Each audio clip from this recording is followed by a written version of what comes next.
Hello, welcome to Super F1 MotorThoughts. At preseason testing for the 2023 Formula One season, although not many push lots have been set, it's already apparent that some teams have evolved much quicker and better than others. Red Bull seems to have the upper hand again, and looks blisteringly fast in one-lap runs as well as race runs. The only team that looks like they have a chance is Ferrari, once again like last year, and possibly Mercedes. Red Bull was fastest in 2 of the 3 days of testing and finished second on day 2 only to Guan Yu Zhou on Alfa Romeo because he put on the C5 softest tire compound and did what we think was a low fuel qualifying run. Sergio Perez on Red Bull also set the fastest time of the weekend with a 1 minute 30.305. Although Perez had the faster lap, Verstappen seemed to be fully in control in his Red Bull, clocking a massive 150 laps on day 1 and remaining in control of times nearly the entire day.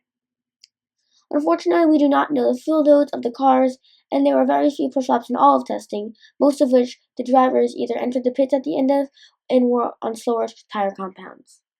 Next up, though, seems to be Ferrari, who barely did any push laps and seemed to be good in race runs. On day 2, Leclerc did a race run on old hards and was actually posting similar times to Verstappen on a newer mediums. From what I know so far, it looks like it might be the opposite of last year, Red Bull faster in qualifying and Ferrari closer in the race.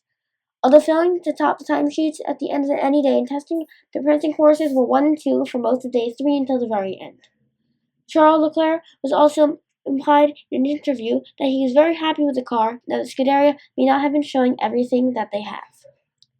Mercedes, which looks like it could be the third fastest car so far, sticking with its nearly no side pods design from last year, but went back to the nearly all-black livery from 2020 and 2021, but for very different reasons. In 2020 and 2021, it was black for Black Lives Matter, but now it is to reduce weight by not using any paint. Mercedes seemed to be absolutely nowhere in the first 2 days, but picked up their pace in the third day and Lewis Hamilton got second overall. Other than that, I think that Mercedes may be sandbagging and will be better in the season. They also are planning upgrades early on, so could be better. A team that does not appear to be sandbagging, though, is Aston Martin. They look like they have improved so much over the winter and may have gotten out of the midfield and might even be able to challenge Mercedes.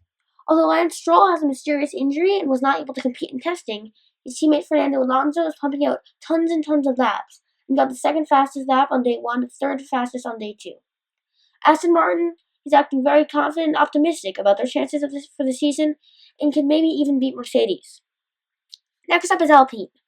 Although seeming to be one of the slowest cars in testing, Alpine never actually did a push lap or put on the C4 or C5 tires. With their great driver lineup, they also seem optimistic about the season ahead. Alfa Romeo is looking fast as well, with Zhou getting the fastest lap in day 2 and Bottas getting third fastest overall, and the team competed a good 400 laps in total. McLaren, though, seems to be heavily on the back foot after going down a rabbit hole over the winter, having nearly the same car that they had last year. They completed the least laps of any team at 300 due to a wheelbarrow problem that they weirdly were not able to fix and spent half of their testing time reinforcing it so that it wouldn't fall off for a few laps, and then brought the car in and did the same thing again. McLaren were also very pessimistic about their car at the launch, and it's an ominous problem for their entire season. The team from Woking said that their upgrades will be on the way by round 4 Azerbaijan, but other teams will likely also have upgrades by then too.